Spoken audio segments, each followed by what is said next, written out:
Boa noite, aguardando todo mundo aí para entrar na live para a gente começar a live de hoje. Todo mundo está me ouvindo bem aí? Dá um ok aí se estiverem me ouvindo.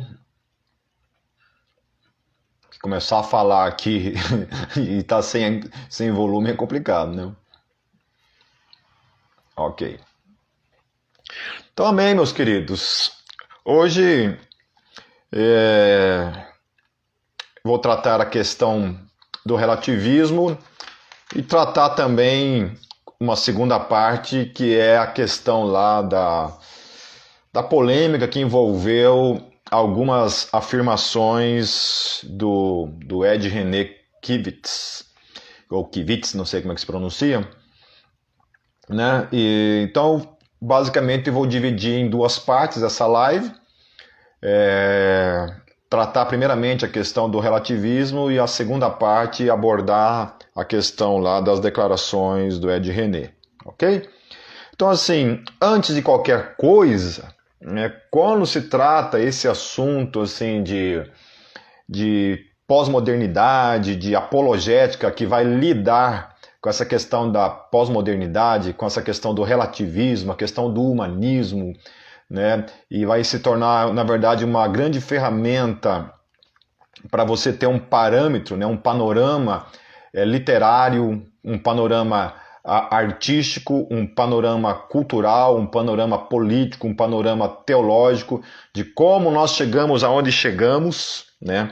Até mesmo nas questões assim, principalmente do nosso interesse, que envolve a questão teológica, né? Que envolve a questão da teologia em si, né? Algumas coisas que têm sido ditas por alguns teólogos liberais e que acabam de alguma forma assim assumindo forma dentro da igreja sem que a gente perceba. A gente não percebe e quando a gente vê, a gente mesmo está ali, né, ensinando, às vezes falando, ou mesmo praticando algumas coisas assim a nível bem assim, bem relativista, né, e nem nos demos conta de que isso já é uma influência do relativismo teológico dentro da igreja, né? Mas não é somente o relativismo teológico que nos influencia, obviamente, né? O relativismo ele está por todos os lados, ok? Mas então, antes de a gente entrar necessariamente no conteúdo, eu quero indicar a trilogia para mim, assim, do grande pastor e filósofo, né? Presbiteriano, já falecido já há alguns anos. Eu não lembro necessariamente a data em que ele faleceu, mas essa questão não vem ao caso, né? Que é um dos meus autores preferidos, né? Eu tenho quase todos os livros dele, né? Tenho todos os livros que trabalham na questão da apologética, né? Na questão filosófica e teológica também, mas tem alguns livros dele que ainda não tenho, que é o autor chamado Francis Schaeffer, né? O Francis Schaeffer, ok? Então, a trilogia básica para todo mundo que quer conhecer um pouco do pensamento do Francis Schaeffer, né, você tem que começar com esse livro aqui, A Morte da Razão. Né? Provavelmente vocês estão vendo aí ao contrário, né, mas é isso aqui. Ó. A Morte da Razão é o primeiro livro que vocês devem ler. É bom ler com um caderno, você anotando, né, os tópicos certinho, porque é uma literatura assim, que traz muito conteúdo, assim, que é difícil você simplesmente guardar na mente, né? É uma coisa assim que é muita informação, né? Moral da história é muita informação, então eu já li esse livro aqui, olha, eu tenho ele desde 1995, então era na época que eu fazia seminário, né? Então já li ele, sei lá quantas vezes, já li umas 10 vezes esse livro, né? E preciso ler de novo, né? Para me inteirar mais, às vezes, né? Às vezes você perde um pouco, né? E eu tenho isso tudo resumido também, né? Eu leio meus livros, eu resumo todos os meus livros, tá ok? Depois eu vou colocar ali, na hora que for publicar esse vídeo, né? De modo integral lá, eu vou colocar ali a literatura embaixo, mas a Agnes já está aí mandando ver o nome dos livros, tá? Um outro livro é esse daqui, O Deus que Intervém, que faz parte dessa trilogia, né? O Deus que Intervém é muito bom também, né? Ele é um pouco mais extenso, né? Mas a mesma coisa, meu querido. Precisa ler com uma canetinha do lado, um caderno do lado, um lápis que seja, para você anotar as coisas, né? E o terceiro, o Deus que se revela, ok?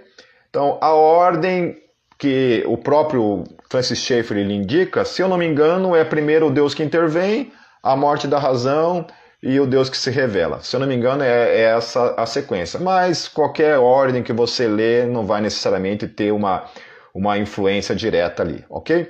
Então, assim, algumas coisas que eu vou falar nessa noite, né, na verdade, extraído um pouco dessa literatura, né, mas tem outras coisas também. Mas eu também quero, assim, indicar para vocês assistirem uma pregação minha lá no canal da Gogta, no YouTube, que se chama Relativismo, a Morte da Verdade, ok? Assistam lá, que basicamente é o mesmo conteúdo dessa primeira parte, né? Só que aqui hoje eu vou condensar, né? Eu vou sintetizar desse conteúdo para não ficar muito extenso, ok? Mas lá tem bastante, lá é bem legal que tem mais conteúdo, tá certo? Então depois você pode ir lá e dar uma ouvida, ok? Então assim, basicamente, tudo começou entre um abismo entre as gerações, de uma alteração do conceito de verdade, ok? O conceito de verdade hoje não é o mesmo conceito de verdade que se tinha no século passado, ok? Então, o conceito de antítese não existe mais. Então, o que é antítese? Se uma coisa é verdadeira, o contrário não é verdadeiro, ok? Não tenha como duas coisas contrárias serem verdadeiras, certo? Então, uma coisa era verdadeira e a outra coisa não era verdadeira. Isso era verdade e isso era mentira. Então, o conceito novo dentro da pós-modernidade, né, que o Diego está falando aí, então vou falar um pouco, né, não vou usar talvez esse termo, mas vou falar desse momento histórico, cultural, político, filosófico que a gente está vivendo. Então, o que acontece? O conceito de verdade hoje mudou, né? Então, se algo é verdadeiro hoje, o contrário também pode ser, mesmo que isto negue a primeira proposta, né? Então, se uma coisa nega a realidade do outro, as duas coisas podem ser verdadeiras. Por quê? Porque não existe mais uma verdade absoluta nesse novo conceito de verdade que hoje se tem. Já escutaram isso? Né? Já ouviram? Eu já ouvi muito isso, né? Muita gente falando em qualquer tipo de debate, né, na esfera pública, você vai ver o tempo todo pessoas assim, na área política, por exemplo, falando que não existe mais uma verdade absoluta, né? Então o cara fala, pode ser médico, cientista, filósofo, ele vai falar, olha, não existe uma verdade absoluta, não existe, né? Ou seja, né? Então, qualquer um valida aquilo que achar verdadeiro e a verdade dele supostamente é relativa. Então, até mesmo você falar que não existe uma verdade absoluta é altamente relativa, né? Isso não tem como chamar isso de uma maneira verdadeira. Isso pode não ser uma afirmação verdadeira, né? Já que não existe uma verdade absoluta, você falar que não existe uma verdade absoluta pode simplesmente ser uma afirmação errônea, errada, ok? Então, os jovens nos lares cristãos são educados de acordo com o velho paradigma da verdade, que consiste que, se algo é verdadeiro, o contrário dele é falso. E então passam a estarem sujeitos à estrutura moderna, que é o que chamamos de relativismo. Portanto, tudo é válido de acordo com o que você quiser validar, né? Então hoje o que manda é o humanismo, né? É eu que determino, é eu que falo, é o ser humano, é o homem que determina aquilo que é verdadeiro, né? Você vai determinar para você, olha, eu acho que essas questões são verdades, mas são verdades absolutas? Não, são verdades relativas, né? Então você afirma essas coisas para você como verdades, mas elas na verdade são relativas, elas não são verdades absolutas, ok? Qualquer um que discorda de você nesse aspecto, né, está também na sua razão, entende? Está na sua razão. Então, é difícil você olhar para esse aspecto né? Porque vai ter algumas coisas que eu vou tratar aqui que são decorrências desse tipo de base filosófica, né? De base política, de base teológica, de base cultural, que aí vai trazer alguns resultados no dia a dia e que as pessoas vão ter algumas complicações em relação a responder a essas questões que são consequências lógicas de você pensar, então, que não existe uma verdade absoluta, né? Então, lá o Sartre, por exemplo, ele dizia: vivemos em um universo absurdo e o ato da vontade é o que importa. Então, o que importa é a vontade, né? O universo é absurdo, tudo surgiu por um acaso, né? Não existe um propósito, não existe um Deus sobre todas as coisas, né? Nós estamos aqui simplesmente e o negócio é viver o mais intencionalmente, o mais intensivo possível, né?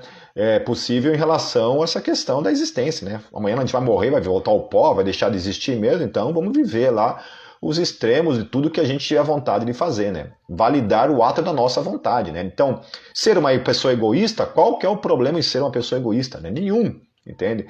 Roubar, qual que é o problema? Eu não vou prestar contas da minha vida para ninguém, entende? Desde que eu não seja pego, né, pela polícia, é o que está valendo, tá tudo certo. Não há nada errado moralmente falando de modo absoluto, né? É errado porque uma lei foi criada, tal, pelo homem, né, que impôs isso sobre a sociedade, mas não há nada necessariamente intrínseco errado, né, em roubar, né? Tá certo? Né? Nesse pensamento. Então, ele falava assim, por exemplo, o Sartre ele dizia que se você para no semáforo e tem uma senhorinha ali para atravessar a rua, né? Você estende a mão e a ajuda a atravessar a rua, beleza. Você teve vontade de fazer isso, você vai lá e ajuda ela. Da mesma forma, se você olhar para ela e dizer que se lasque, né, e atravessar e não der a mínima bola para aquela senhora e não ajudá-la a atravessar, também deu na mesma. Né? O que importa é que você validou a tua vontade. Você faz o que te der na telha. Você faz o que você tiver vontade de fazer. Okay? Não existe nenhum tipo de obrigatoriedade moral nesse aspecto. Por quê? Porque aquele que, no caso, faz aquilo ali, ajuda a senhora, ele acredita num bem absoluto, que aquilo realmente é absolutamente uma coisa boa. Tá certo? Mas, se você extrai um legislador divino que olha para essas coisas e que absolutiza os atos de bondade no mundo, tudo isso aí não passa apenas de uma expressão da tua vontade, mas isso aí não é necessariamente bem, não é necessariamente bom, não é mal, não é ruim, não é nada, entendeu? É só um ato da tua vontade ali, isso não faz a menor diferença em termos absolutos, ok? Então tudo parte do ser humano, né? Do homem. Né? É o homem, então, ou seja, o ato da vontade de cada um que determina, então, o que é e o que não é. Né? Então isso se chama relativismo. Né? Em outras palavras, resumindo isso de modo bem resumido mesmo, relativismo é isso. Né? Não existe mais uma verdade absoluta, a vontade humana é o que importa, é o homem pelo homem, é o homem, o agente, né? O Deus que absolutiza, entre aspas, de modo relativo também, os seus próprios conceitos de verdade. Então, cada um faz a sua verdade, né? Cada um faz a sua verdade. Até nesse vídeo que eu tenho lá no YouTube, né, eu começo ele com uma entrevista feita, né, pela Missão Steiger, lá em São Paulo, um trabalho de rua, entrevistando as pessoas e perguntando sobre Deus, perguntando sobre a vida, sobre cosmovisão. E uma delas fala na parte final do vídeo, assim, ela fala assim, que pode ser verdade para ela, para ele pode não ser verdade, né? Pode não ser bom para ele, mas para ela é bom, então tá tudo certo, né? Vocês já ouviram isso? Pode não ser bom para você, mas para mim é bom e tá tudo certo, né? Uma forma evangélica de você enxergar isso, uma forma cristã de você enxergar esse mesmo princípio sendo vivido dentro da igreja, é a pessoa utilizar para dizer, essa é a tua interpretação, essa não é a minha interpretação, né? Como se a Bíblia fosse um livro livre para interpretar da forma como você quisesse. Né? Como se não existisse uma ciência chamada exegese e hermenêutica, né? que ajuda você, te dá ferramentas de como você realmente deve ler a Bíblia e estudá-la. Ok? Então não é assim, a Bíblia você não pode interpretar conforme a tua vontade, não existe isso. Existem princípios de interpretação que devem ser respeitados. Ok? Certo? Por isso que os teólogos estudam, né?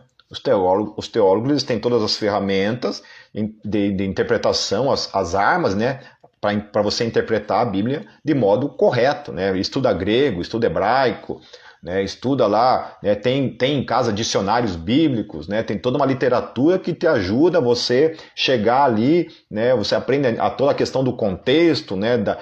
Do contexto do próprio texto, da época em que ele foi escrito, tudo isso, né? Então não é assim, interpreto da forma como eu quero, tá certo? Não é assim que funciona. Ok? Ainda que tem muita gente que pensa que é assim, não é isso. Então, isso também é relativizar as escrituras. Ok? É dizer, então, que não existe uma verdade, então, absoluta. Porque se cada um interpreta da forma como quer, né, então não existe uma verdade absoluta. Então, fica a cargo da interpretação de cada um. Né? Cada um interpreta de uma forma, então, né, como é que eu vou chegar a uma conclusão, então, que aquilo ali é verdadeiro? Né? Tá certo? Então, toma muito cuidado com esse tipo de pensamento. Agora, falando assim, ó, trazendo essa questão do relativismo para vocês entenderem o que acontece quando a gente mata a verdade absoluta e a gente deixa a questão da aparente verdade tomar conta do pensamento daqueles que então vão determinar o pensamento social. Aqueles que então vão dizer como que deve ser então o comportamento humano. Porque nós extraímos Deus do assunto, nós extraímos a verdade do assunto e agora nós vamos para a prática então de um mundo onde não existe então uma verdade absoluta, ok? Onde cada um vai fazer aquilo que a sua vontade determinar. E a sua verdade não é absoluta, ela é relativa. Então, outro pode simplesmente discordar, então os dois ali, ó, não concordam e não chegam a nenhuma conclusão, porque não existe nenhum parâmetro, nada que esteja acima que vai dizer, não, queridos, isso aqui está errado, e isso aqui está certo. Tá certo? Como não tem ninguém, então cada um faz a sua verdade, e nesse caso o Sartre estava certo, né? Aí tanto faz, tanto fez. Se eu quero ajudar alguém, não quero ajudar alguém, tanto faz. Se eu quero ser um misógino ou não, tanto faz. Né? Se eu quero ser um xenofóbico, tanto faz. Se eu quero ser nazista, tanto faz. Se eu quero ser racista, tanto faz. Se eu quero ser um adúltero, tanto faz. Se eu quero ser um mentiroso, tanto faz. Egoísta, tanto faz. Mas também se eu quero ser o contrário de tudo isso, um cara politicamente correto, né? Um cara que ajuda os pobres, um cara que só faz o bem, tanto faz. Né? Tanto faz, tanto faz. Eu vou morrer e não vou prestar contas para ninguém. Né? Não existe um Deus, não há nada para quem prestar contas. Tanto fez, tanto faz. Né? Você pode dizer, para mim é errado. Tá, tudo bem, essa é a tua opinião. Entende? Não existe ninguém. É uma imposição social que alguns querem trazer. A própria lei é uma imposição social.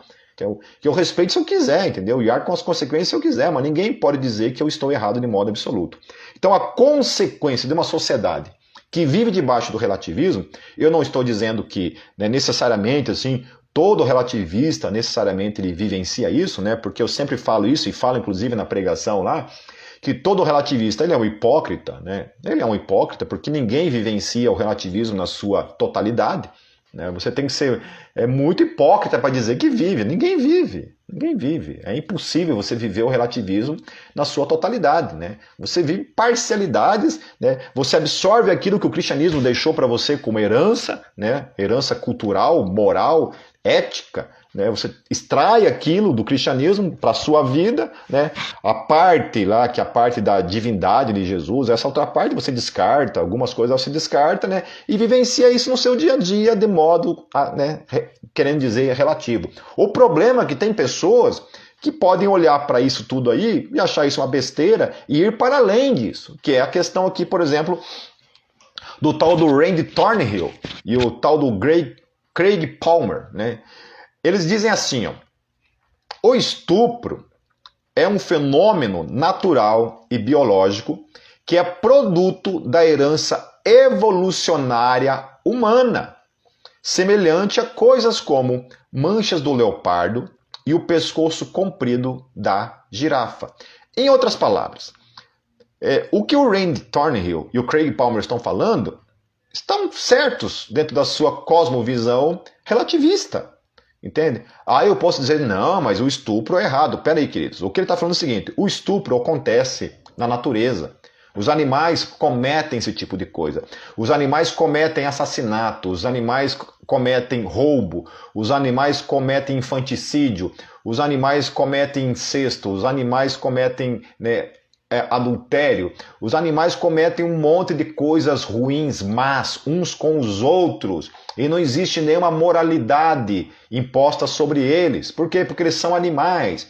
Se Deus não existe alma humana, não existe espírito humano, não existe nada para quem nós prestarmos contas acerca da nossa moralidade. Portanto, o que ele está falando é que, assim como na natureza acontecem essas coisas de modo natural, é natural. É natural, o assassinato é uma coisa natural, o roubo é natural, o estupro é natural, a pedofilia é natural, entende? Tudo isso é natural. Os atos de bondade também são naturais, né? Mas então, não existe um limite então que determina o que é o certo ou errado, né? Você não chega na natureza e você prende um leão porque um leão foi lá, dominou aquele bando de leoas e matou todos os filhotes do leão que estava lá, dominando antes. Você não prende, por quê? Nós não impomos a nossa moralidade sobre eles. Ok? Porque eles são animais e nós somos animais, assim como eles. Tivemos talvez o azar de nos tornarmos conscientes acerca de nós mesmos, né? Isso foi um azar, porque senão a gente seria só bicho que ia viver aí, não ia ter consciência nenhuma, né, sobre o luto, sobre a vida, sobre a existência, simplesmente íamos morrer e ponto final, né? A Jaque está perguntando a respeito assim, ó, perdoe a minha ignorância, mas a verdade absoluta não acaba promovendo uma espécie de intolerância, imposições, e como cristãos não devemos trabalhar com imposições e sim com convencimento? Há uma diferença assim, entre você acreditar que existe uma verdade absoluta de você impor isso sobre os outros, né?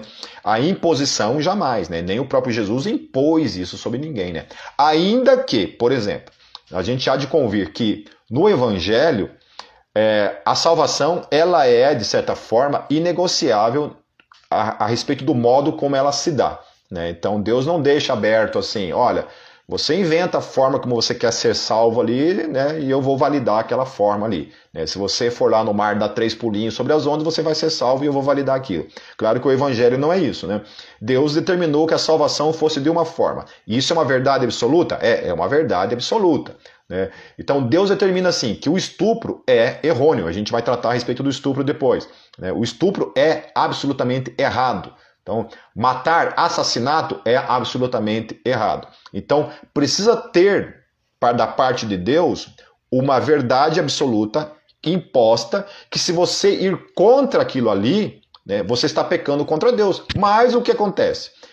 Isso é no que diz respeito ao juízo que Deus trará. Mas a gente mata, a gente estupra, a gente rouba, a gente tem inveja, a gente faz o mal, a gente pratica o mal. Então, é imposto no sentido de juízo, assim como a lei, né? Uma lei civil também, né? Toda lei civil, ela não é relativa, né?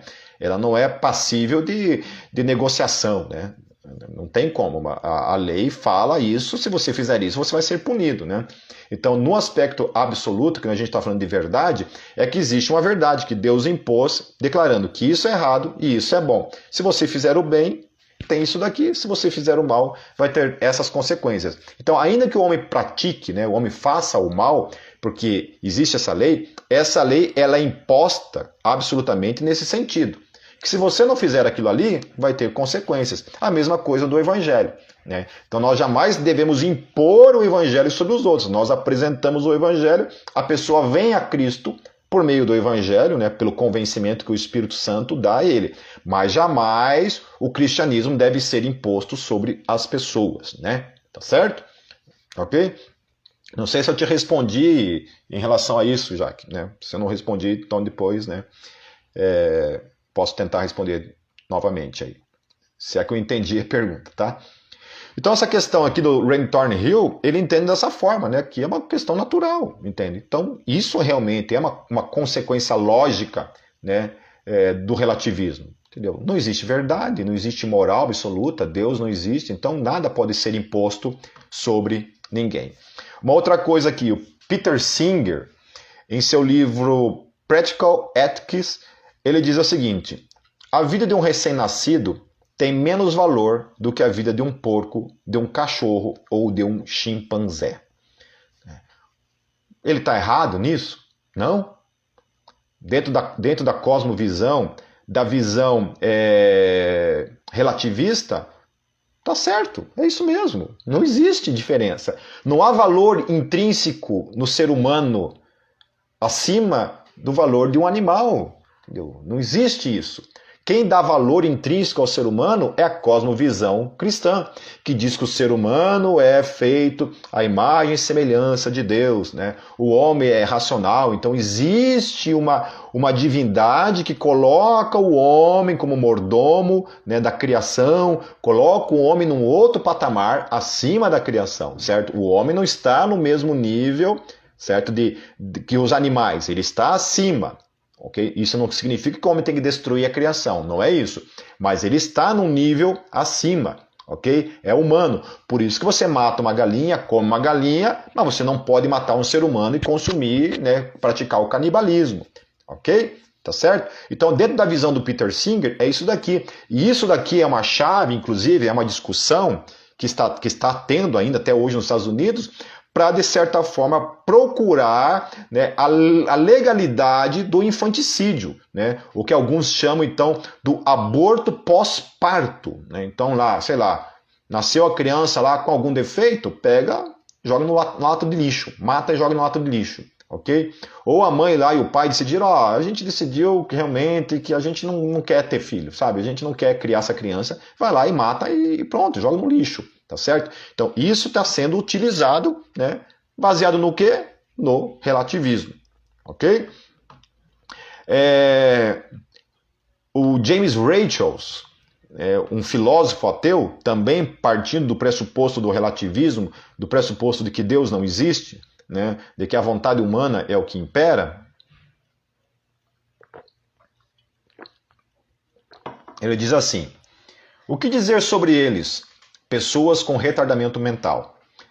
A conclusão natural, de acordo com a doutrina que estamos considerando, ou seja, o darwinismo no caso, né, seria que sua situação é de simples animais, chamando as pessoas com retardamento mental de um simples animal. Talvez, ele fala, devêssemos ir adiante e concluir que eles podem ser usados da mesma forma como animais não humanos são usados. Talvez como animais de laboratório ou até mesmo como comida. Ok? Então ele está fazendo exatamente isso. Ok? Ele está aplicando de modo prático o que é o relativismo. Tá certo?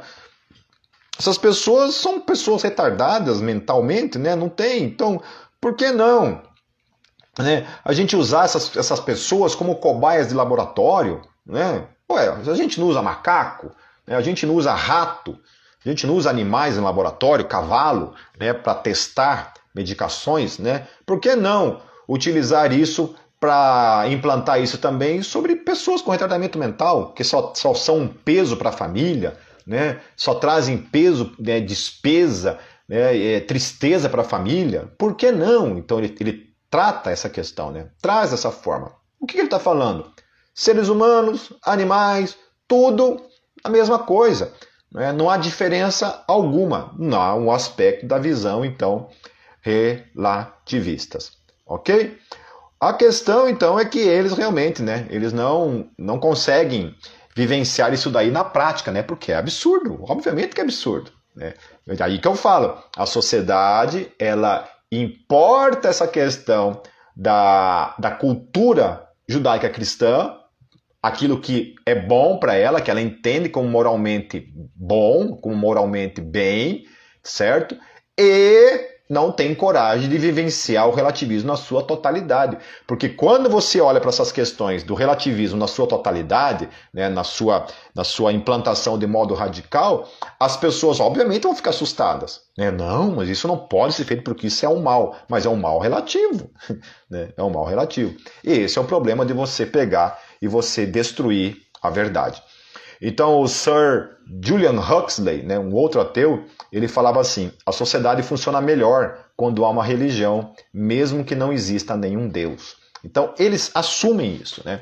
Os próprios ateus, eles assumem isso, de que a sociedade precisa de Deus para que a verdade, a moralidade tenha sentido absoluto. Porque senão tudo é de fato relativo. Tudo é de fato relativo, ok? Aí o Richard Taylor, que é um outro ateu, também vai defender essa questão, né, de que não existe moralidade absoluta, né, fora da religião. Então ele diz assim, ó, a era moderna, ao repudiar em maior ou menor medida a ideia de um legislador divino, ou seja, Deus, tem, no entanto, procurado preservar as ideias do que é moralmente certo e errado, sem perceber que, ao descartar Deus, as pessoas aboliram da mesma maneira as condições de significado para o que é moralmente certo ou errado. E ele está certíssimo nisso. O Richard Taylor, como um ateu, ele está certíssimo nisso. Se você elimina um legislador divino, automaticamente você eliminou qualquer conceito de bem e mal de modo absoluto. Tudo é relativo. Uma tribo ser canibal, uma tribo não ser canibal, tanto fez, tanto faz.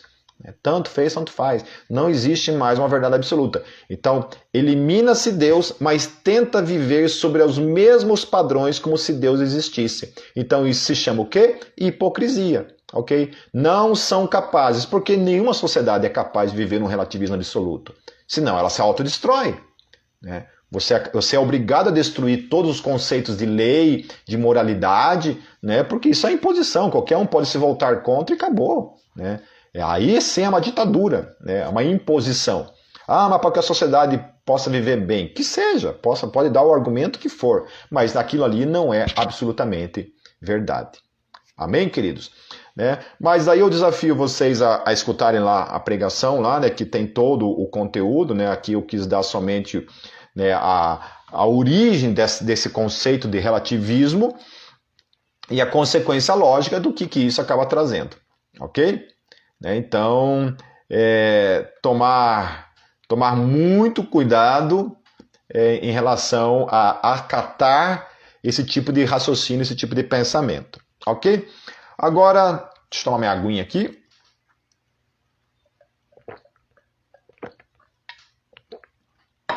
Vamos para a segunda parte, que é a parte de tratando assim, especificamente a questão envolvendo o Ed René. Tá? Esse é o pastor Ed René, da Igreja Batista Água Branca.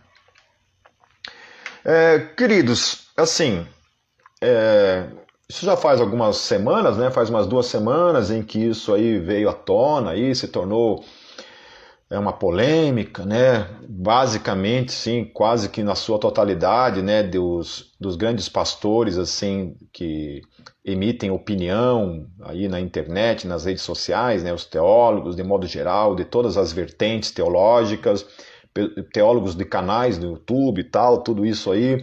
No Facebook, para todos os lados, eu vi assim, para todos os lados, né, as pessoas pegando realmente assim, o Ed René e taxando ele, o classificando como, né, o filho do diabo, herege, né? Até hoje eu estava vendo ali alguns vídeos ali, os caras falam assim, Ed René, o maior herege de todos os tempos, né? Uma coisa assim, tal, né?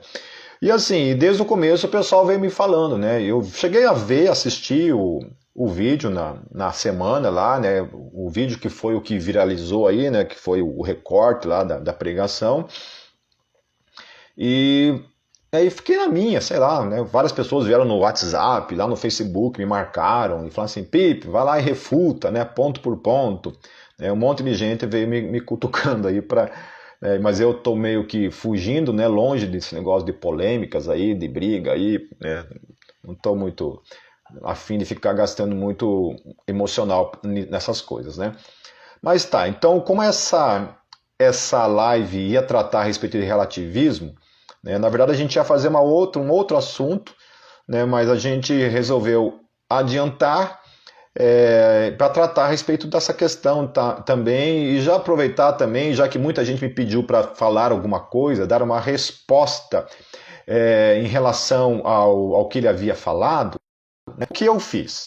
Primeira coisa assim, eu sinceramente não fui assistir nenhuma pregação do pessoal criticando ele. De verdade. Aí eu me poupei disso, falei assim, sei lá, eu assisti o vídeo, né, ali, aquele curto ali, que ele falou e tal, né, falei assim, não quero me posicionar, né, ultimamente eu não me acho mais na obrigação de ter que me posicionar em todas as coisas, né, antigamente, meu Deus do céu, eu nem conseguia dormir, eu tinha que emitir uma opinião, né, ultimamente não, ultimamente eu seguro, falei, a minha opinião é irrelevante em relação a isso, tal, mas algumas pessoas acham que minha opinião, aquilo que eu acho tem relevância, então tá, então eu vou responder. O que eu fiz, meus queridos? Então hoje, como era hoje, né, a questão da live, eu fui, antes de qualquer coisa, não fui ouvir ninguém, né, até me mandaram alguns links lá para eu assistir, mas eu não quis assistir. Falei, não, eu vou na fonte. Eu vou ver realmente o que o Ed René falou em toda a pregação, e não somente nesse trecho que foi o trecho polemizado em questão. Então assim, ele tratou durante essa primeira pregação, né, e depois também, né, depois da pregação, eu fui lá e assisti a resposta dele diante de todas essas polêmicas que envolveram o nome dele e tal, né, a resposta dele, tudo do que ele falou, né. E o que achei interessante, assim, queridos, né, eu não quero bancar assim o advogado do diabo, eu não estou chamando o Ed René de diabo, não é isso, né? Mas eu não quero bancar o advogado do Ed René, mas assim, sinceramente, ouvindo, quando eu ouvi, eu assisti a primeira pregação, eu fui anotando, né, as coisas que ele foi falando, e eu sou um cara assim, como teólogo, eu tomo muito cuidado de realmente, com as palavras, de as pessoas tirarem aquilo que eu falo do contexto e aplicar aquilo, sabe, fora do seu contexto. Isso já aconteceu comigo muitas e muitas vezes, de eu falar uma coisa dentro de um contexto, as pessoas extraírem aquilo que eu falo, sabe, e utilizarem aquilo contra mim, daí eu ter que ir lá, copiar o texto na sua totalidade e apresentar e mostrar, querido, não foi isso que eu falei, olha aqui o que eu disse antes, o que eu disse depois, olha o contexto do que eu disse, né? E ainda assim teve gente, não, você falou. Eu falei assim, querido, fui eu que escrevi, eu que falei, eu tô falando que não falei isso. Eu tô falando, não, você falou. Por quê? Porque você se apega naquele texto lá, naquela frase lá, isolada. Então eu fui assistir, né, a pregação lá antes de qualquer coisa, de ouvir qualquer outro tipo de opinião, né? Não fui atrás lá do que o Silas falou, né? O próprio pastor Pascoal Piragini de Curitiba falou, né? E um monte de outro aí, o Estevão Hernandes, né? O Nicodemos falou, o Silas Malafaia, já falei, um monte de gente que falou em relação a ele, né? E assim, eu fui lá e assisti então a primeira pregação, né? Tal, e depois, na primeira pregação eu já falei assim, opa, peraí. Realmente criaram em cima do que ele falou algo muito, muito, muito maior do que de fato ele estava falando ali, tá certo?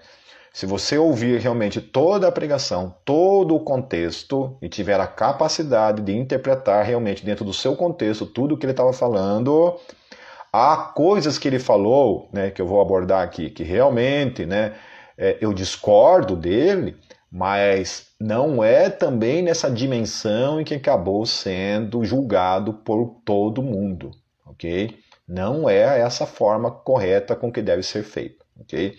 Há coisas que realmente ele falou ali que eu acho que ele foi infeliz em algumas afirmações, né? Talvez eu teria falado de uma maneira diferente, mas talvez no calor da empolgação ali, né, ele acabou usando talvez termos, né, muito extremos e que realmente trouxe sobre ele assim, né, uma crítica devastadora, né?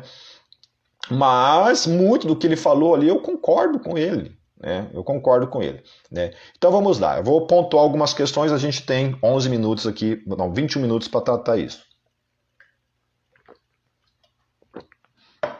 Então antes de vocês fazerem um vídeo recortando isso que eu estou falando, que o Pipe defendeu o Ed René, né? Você espera eu terminar tudo aqui. Beleza? Porque eu vou gravar essa live aqui depois e não adianta falar, que ele está aqui gravadinho. Então ele trata a questão da escravidão, né? Então, quando ele trata essa questão da atualização da Bíblia, né? No contexto todo que ele está tratando ali, ele tem razão, porque nós atualizamos a Bíblia. Né? Há textos de 6.000 anos atrás, de 3.500 anos atrás, de 1.500 anos de Cristo, né? Que é mais ou menos quando o o Antigo Testamento foi escrito, né? Se foi escrito por Moisés, foi basicamente lá em 1.500 antes de Cristo, tá certo? Então o que ele fala?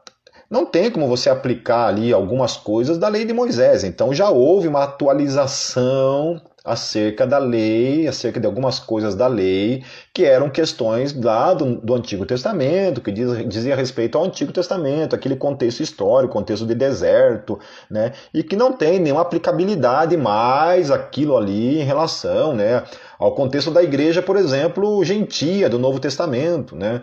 E quem dirá então a nós hoje, depois, né, de 3.500 anos desde que o Pentateuco foi escrito, né? Então isso é verdade.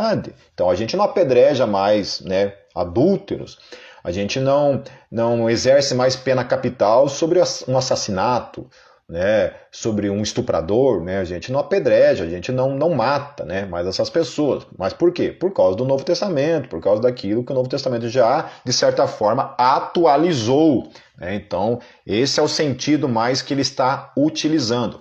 Não é ele, na resposta dele lá, eu já tinha entendido isso, mas na resposta dele, ele deixou isso mais evidente, né? Que não é mudar a Bíblia, não é reescrever a Bíblia. Atualizar é isso.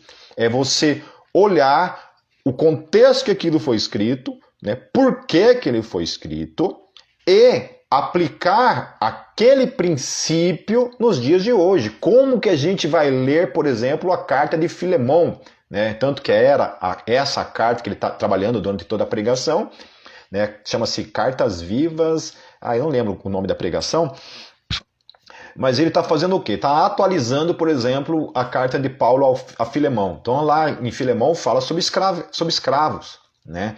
Então você não tem como aplicar aquilo nos dias de hoje no sentido de escravo, de escravatura, né? Aquilo ali é um absurdo até, entendeu? É desumano, né? Você trazer aquilo e querer aplicar aquilo para os dias de hoje, né? Num sistema de escravo, entende? E isso que ele está tratando ali nessa pregação. Ok? Então isso é uma atualização. Nós não temos mais escravatura, né? Nós abolimos a escravatura, né? Ainda que algumas pessoas podem entender que alguns sistemas assim podem ainda ser um tipo de escravatura, mas não nesses moldes que eram antigamente. Ok? Então ele tem, de certa forma, razão nisso daí, porque é verdadeiro. A gente atualizou em relação a essa questão, né? Uma outra coisa também que ele trata ali que ele vai falando ali a questão da passividade, né? Que ele fala assim que a gente se utiliza muito de alguns textos bíblicos, né, para sermos passivos, ou seja, não nos engajarmos nos assuntos, nas questões que implicam o dia de hoje, né? Que são as questões que hoje estão aí, que a gente, como cristão, como igreja, a gente precisa ter uma resposta, né? Em relação ao racismo, em relação ao papel da mulher dentro da igreja, né? E aí ele traz toda uma questão lá, ainda que eu não concorde, de usar certos termos como patriarcado, machismo, né? Eu não gosto muito de utilizar esses termos, mas, né, ele utilizou e está ali.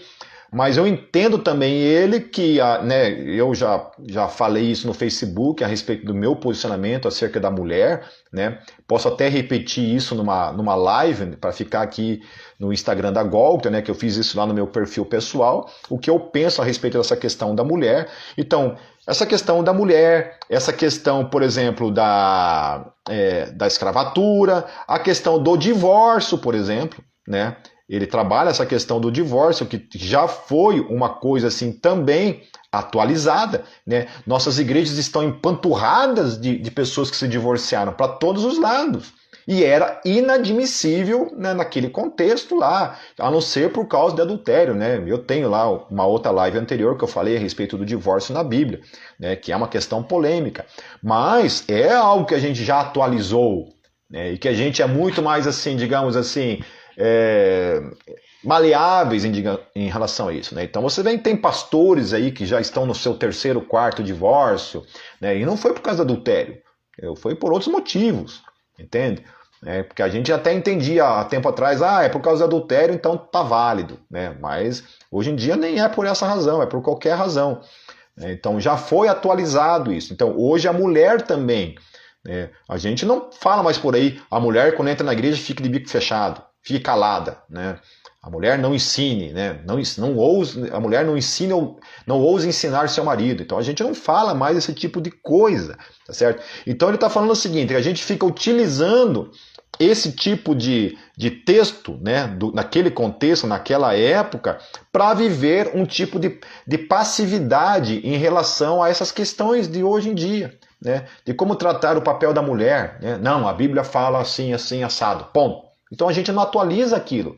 A gente não olha para o contexto do porquê que aquilo estava acontecendo, por que Paulo falou aquilo, né? A gente não consegue fazer uma leitura do momento em que Paulo estava vivendo aquilo e tentar trazer isso para o nosso hoje, para o nosso agora.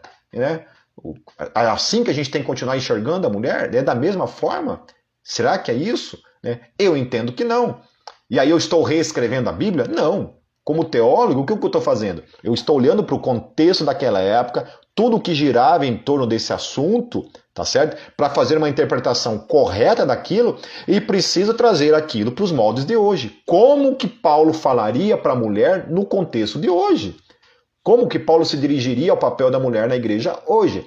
Aí a questão que foi a grande polêmica, né, foi quando ele tratou a questão do homossexual. Né? Aí o homossexual aí caiu a casa, né? Daí, né, quando ele falou de atualizar a Bíblia para tratar a questão do homossexual, né? E aí na resposta dele ele fala, queridos, eu sempre ensinei que a praxis da homossexualidade, ou seja, o ato homossexual em si, ele é pecado, assim, né? Como eu também acho que é pecado, a fornicação, o adultério, a pornografia, a masturbação, também é pecado, tá certo? A praxis é pecado, tá certo? Mas daí ele fala o seguinte, mas a gente, né, não pode só olhar para isso de uma maneira passiva e discriminar o homossexual, né, ficar com essa coisa, não, os homossexuais vão para o inferno, mas o cara está nessa condição, você tem que ajudá-lo, né, ajudá-lo. Então, se entendeu o que ele estava falando, que ele estava defendendo o cara ficar como homossexual, praticando homossexualidade, que isso não tinha nada a ver, estava tudo certo, fazer casamento gay. E na sua defesa ele falou assim, gente, não é isso, porque quem me conhece e caminha comigo, não foi isso que eu falei, tá certo? Não foi isso que eu estava dizendo. Uma coisa assim que ele falou ali e que realmente é uma coisa assim que ele repetiu 2 vezes e eu queria corrigir o Ed René nesse aspecto porque eu acho que faltou a ele uma exegese melhor do texto para falar, né, esse tipo de coisa e que algumas pessoas utilizam esse texto para confirmar que é lá o texto de Deuteronômio 22, 25 a 29.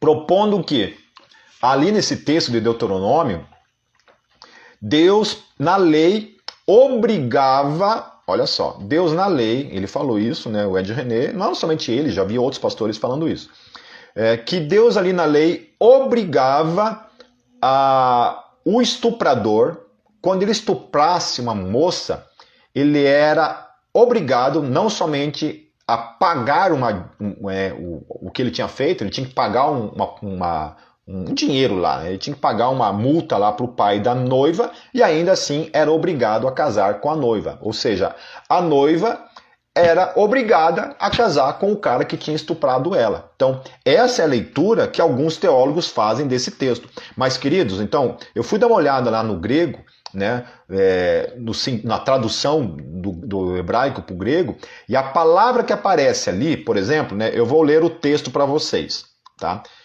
Que é o texto que realmente está mais próximo daquilo que as palavras no grego falam. Por exemplo, diz assim,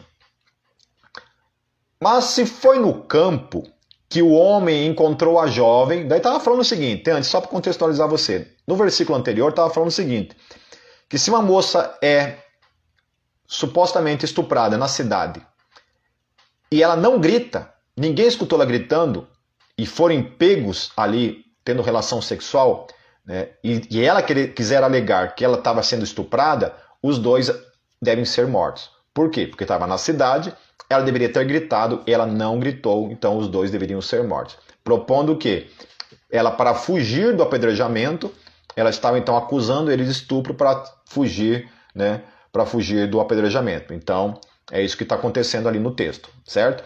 E aí, mas se foi no campo que o homem encontrou a jovem, ele estuprou para dormir, né? E fez violência para dormir com ela, aqui nessa versão. Nesse caso, só ele deverá morrer. Ou seja, aqui a palavra que vai aparecer ali é a palavra biase, tá certo? Essa violência ali, ele fez violência, estuprou, é biase, que realmente significa estupro. E que aparece só, essa palavra biase, ela aparece somente em 2 textos na Bíblia, que é aqui em Deuteronômio 22, 25 e em Ester 7, 8. Tá certo? Só nesses 2 textos da Bíblia aparece essa palavra biase, que é literalmente uma pessoa ser estuprada. Então aqui o que está acontecendo, essa moça está sendo realmente estuprada. Então, voltando, mas se foi no campo que o homem encontrou a jovem e a estuprou, nesse caso só ele deverá morrer. E nada fareis à jovem, que não cometeu uma falta digna de morte, porque é um caso similar ao do homem que se atira sobre o seu próximo e o mata. Foi no campo que o homem a encontrou. A jovem gritou, mas não via ninguém que a socorresse. Olha só o que está falando, então. Então, o que o texto está falando? Que se uma pessoa, se uma moça for estuprada, o que deve acontecer com o cara que a estuprou? Se é comprovado, está lá no campo, ela gritou, ninguém ouviu? Diferente da na cidade, que na cidade se ela grita, alguém pode ouvir. No campo, se ninguém ouviu, o que deveria acontecer com o estuprador? Morte. Ele devia ser executado, ele devia ser morto. Daí é o seguinte, olha só, nesse caso o cara deveria ser morto, né? Agora vamos ver o segundo caso, que é o caso que as pessoas, que o Ed René e outros caras entendem que também é estupro. Olha só. Se um homem, continuando, se um homem encontrar uma jovem virgem que não seja casada e tomando-a, dormir com ela e forem apanhados, esse homem dará ao pai da jovem 50 ciclos de prata e ela tornar-se-á sua mulher. Como a deflorou, ou seja, como ele tirou a virgindade dela, não poderá repudiá-la em todos os dias de sua vida. O que isso aqui tem a ver com estupro? Porque o texto que está ali, ó, a palavra que está ali, tomando-a, no grego é piase. Estupro é biase. Pegar ou tomando-a é piase, é outra palavra no grego. E aí aparece em vários outros textos que todos eles vai ter o sentido de pegar. Pegar. Deus pegou. Então, se piase é estupro, a gente, nesses outros textos, se você aplicar ali como estupro, não tem o menor sentido. Entendeu? Você vai propor que Deus estuprou alguém? Tá entendendo? Então, piase não é estupro. Piase é pegar. E o sentido ali é que, o que aconteceu? Os dois, um cara tirou a virgindade de uma moça através de uma relação sexual. E se depois que ele teve relações com ela, ele não querer assumir ela como esposa, ele vai ser obrigado a assumir ela como esposa. Se ele quis somente tirar proveito da moça, tirar a virgindade dela, desfrutar da moça e depois, pular fora, não assumi-la como esposa, pela lei ele era obrigado a pagar uma multa para o pai, né? Porque existia lá a questão do dote naquela época, né? Então ele devia pagar uma multa para o pai, e além de pegar a multa, ele era obrigado a casar com ela e jamais deveria se separar dela. Não poderia pedir carta de divórcio para ela.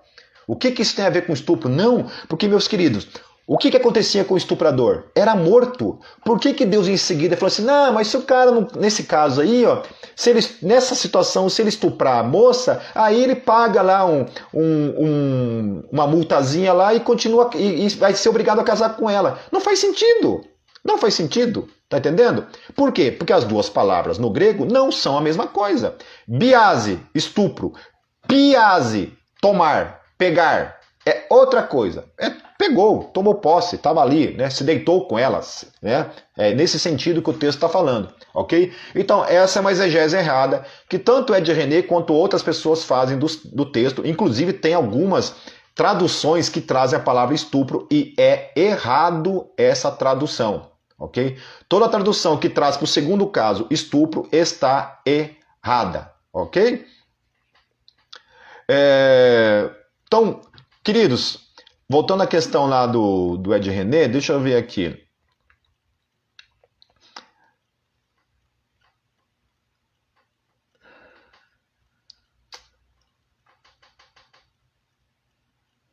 Ele fez algumas afirmações ali, sabe, infelizes, que essa questão, por exemplo, nas suas linhas a Bíblia é insuficiente, mas nas entrelinhas da revelação que ela traz do Cristo ressurreto, a Bíblia explode, promovendo uma grande revolução e uma grande transformação no mundo. Então, você fazer esse tipo de afirmação, que a Bíblia é insuficiente, né, eu acho que é muito perigoso, entende? Você dá margem realmente para ser massacrado, entende? Eu jamais falaria isso, né? Jamais falaria isso. Falei assim, não, queridos, né? Fala aquilo que qualquer teólogo fala. Qualquer teólogo sabe que existe o contexto ali, né? Em que aquilo foi escrito, né? Obviamente você tem que pegar essa capacidade da hermenêutica, né? Você faz uma exegese do contexto, né? Na parte da hermenêutica, que é a parte que você vai aplicar então aquela interpretação que você fez, né? Você vai trazer aquilo para dentro do contexto do hoje, né? E falar. Mas o que ele estava atacando ali é essa questão, especialmente essa questão ali da passividade, né? Que as pessoas muitas vezes assim estão passivas diante das necessidades do hoje, tratando a questão do racismo como uma questão passiva. Ainda há muito cristão racista, ainda há muito cristão preconceituoso com a questão homossexual, de que não quer nem pegar na mão, não quer abraçar, não quer discipular, não quer evangelizar, quer condenar o fogo do inferno mesmo, né? Ainda muito cristão machista, tá certo? Que acha que lugar de mulher, né, esquentar a barriga no fogão e esfriar no tanque, né? Que acha que mulher realmente tem que entrar na igreja, ficar de bico calado, né? Ainda muito cristão que é altamente fechado para muitas questões assim relacionadas à questão do divórcio, que acha que não, né, divorciou, perde a salvação. Eu conheço uma pessoa que cometeu adultério, certo? E o pastor da igreja dela chamou ela lá na frente da igreja, diante de todo mundo, e orou sobre ela, dizendo, entregando a alma dela para o diabo e afirmando que ela tinha perdido a salvação, entende? Então, cara, pelo amor de Deus, entende? Então, são coisas que a gente faz no nosso dia a dia. Todos nós, no nosso dia a dia, nós atualizamos a Bíblia. Nesse sentido, nós atualizamos, ok? Há muitos textos que a gente não olha realmente para aquela forma como olhávamos, né? Principalmente as questões lá do Antigo Testamento, das leis, né? Não estou falando do decálogo, né? Da questão lá do espírito da lei, né? Não é isso que eu estou falando, não estou atacando a lei, mas haviam coisas ali que diziam respeito a questões culturais, né? E que a gente não faz mais hoje, a gente não pratica mais hoje. Então, assim, eu achei assim que foi um pouco de exagero tudo que fizeram em relação a ele, mas o que eu falo para vocês, eu realmente indicaria para vocês ouvirem toda a pregação, toda ela, e anotando, sabe? Anotando, assim. Já não vai com a faca na caveira, não vai com o cabresto, não vai com a opinião formada que você já leu, já assistiu lá do outro cara que falou, entendeu? Vai como eu. Eu não quis ouvir ninguém, falei, deixa eu ouvir o que o cara tá falando. E fui lá, observando desde o começo tudo que ele estava falando. Claro que, meu querido, né? Não sou obrigado a concordar com tudo que ele falou, não sou obrigado a concordar com as palavras, com a forma como ele se expressou em algumas vezes. Mas eu entendi o que ele estava querendo dizer. Ainda que não tenha concordado com a forma como ele usou alguns termos, eu entendi o que ele queria fazer. E depois fui lá, assisti a resposta dele e entendi também, ainda que em suas respostas teve coisa que ele falou que eu ainda também acho que ele não precisava ter falado daquela forma, né? Eu acho que ele tem que tomar cuidado com alguns termos da forma como ele utiliza, que realmente são termos perigosos para ser utilizado. Mas realmente não deveriam ter sido tratado, lidado e principalmente difamado como foi e ainda tem sido difamado. Eu acho que a gente tem que tomar muito cuidado em relação a isso, né? Ataque a ideia, mas não ataque a pessoa, o teu irmão em Cristo, né? Porque o Ed René é um homem de Deus, é um homem que tem servido o reino, tem recuperado vidas, tem restaurado vidas, né, por meio do seu ministério. Então não ouso jamais falar dele, da pessoa dele. Entende? E como eu fui lá e escutei tudo na sua totalidade, né, isso me, de certa forma, graças a Deus, eu louvo a Deus por não ter pecado em relação a isso, tá certo? Então, eu acho que algumas pessoas aí precisam realmente pedir perdão para Deus em relação a muita coisa do que foi falado a respeito dele. Volto a falar, não quero bancar aqui o advogado do diabo, ok? Não quero bancar o advogado do diabo, estou apenas falando que eu fui lá, eu escutei a pregação, escutei as respostas, não quis escutar a opinião de outros pastores para tirar as conclusões por mim mesmo, e as conclusões que eu tomei é que exageraram na pegada ali, muito, né? Xingaram o cara, condenaram o cara ao fogo do inferno, chamaram o cara de filho do diabo para cima e para baixo, por causa daquele trecho extraído da pregação como um todo, tá? Mas vai lá, né? Quem sabe você vai concluir, né, de modo contrário do que eu, amém, entende? Só estou falando da questão do meu posicionamento, né? E nas coisas que eu discordo dele, falei aqui teologicamente falando das coisas que eu discordo, né? Ele falar que a Bíblia não é absoluta, né? A Bíblia não é absoluta, o sentido ali que ele estava falando é isso, que havia textos lá no Antigo Testamento que não eram absolutos, né? Apedrejar mulheres, né? Não tem como, se é absoluto, nós temos que até hoje matar e apedrejar mulheres, tá certo? Né? Matar gays, né? Pegar estuprador, matar e acabou, entendeu? Então, se é absoluto, é inalterável, não tem como, ok? Então não é isso, né? O Novo Testamento trouxe realmente um novo conceito, um novo pensamento acerca da forma como se aplica a lei, né? Hoje é pela graça, e é justamente pela graça, por causa da graça, a forma como a gente enxerga hoje a questão do divórcio, né? Até mesmo a questão do homossexual dentro da igreja, onde a gente tem que receber os homossexuais, né? Amá-los, claro que, sempre deixando claro que essa conduta é pecado, assim como adultério, assim como fornicação, assim como masturbação. Mas o que você vai fazer? Você tem que abraçar as pessoas, amar as pessoas, né? Aplicar o evangelho, as pessoas são desafiadas a viver o evangelho, e aí cada um que vai prestar contas da sua vida, ok? Tá certo? Amém? Então, desculpa se eu decepcionei. Desculpa se eu decepcionei aí todo mundo aí que esperando aí que eu ia chegar aqui e descer o sarrafo no Ed René, né? Eu não é um cara assim que eu fico assim assistindo, né? O Ed René não, né, não é uma referência teológica para mim, né? Já há muito tempo, mas também não é por causa disso que eu vou descer o sarrafo no cara e falar daquilo que, pelo menos na minha ótica, naquilo que eu vi lá, eu realmente não olhei com esses olhos. Eu achei que a gente deve aprender com isso, entendeu, queridos? Então, na próxima vez, vai lá, antes de tudo, vê realmente o que o cara falou, sabe? O que o cara falou num todo, né? Vê lá o que o cara falou realmente num todo antes de você concluir, entendeu? Talvez, né? Talvez tenham coisas ali realmente que você vai discordar, assim como eu discordei também, assim como as pessoas vão escutar eu pregando, vão discordar também, mas nem por isso eu sou filho do diabo, né? Eu sou um instrumento do demônio, né? Tá bom? Então é isso, tomem cuidado em relação a isso. Amém, queridos? Certo? É isso então, né? O tempo é curto, tá certo? Mas então, volto a falar para encerrar. Vão lá e escutem lá a pregação relacionada à primeira parte, que é a questão do relativismo à morte da verdade, né? Dos 3 livros também do Francis Schaeffer, né, que eu indiquei aí. Deem uma lida, que esses livros são, sabe, quase que obrigatórios para todos nós lermos, né, e tratarmos dessa questão contemporânea aí. E essa questão relacionada também às afirmações aí do Ed René, né? Quem está chegando agora, depois escute lá desde o começo tudo que eu falei aqui. E oremos por ele, porque ele ficou bem abalado com tudo isso, né? E é triste, realmente, sabe? Eu, no lugar dele, não sei o que faria, porque por pouca coisa menor do que isso, algumas pessoas distorcerem o que eu falei já é complicado, né? Fico imaginando ele, né? Com a enxurrada de críticas e coisas que falaram acerca dele que não eram verdades.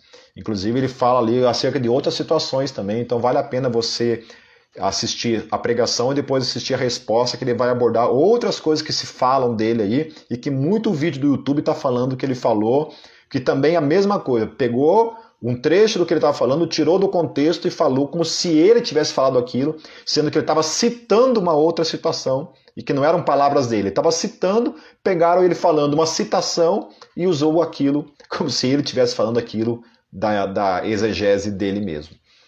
Ok, queridos? Um beijo para vocês, Deus os abençoe e até semana que vem. Um abraço.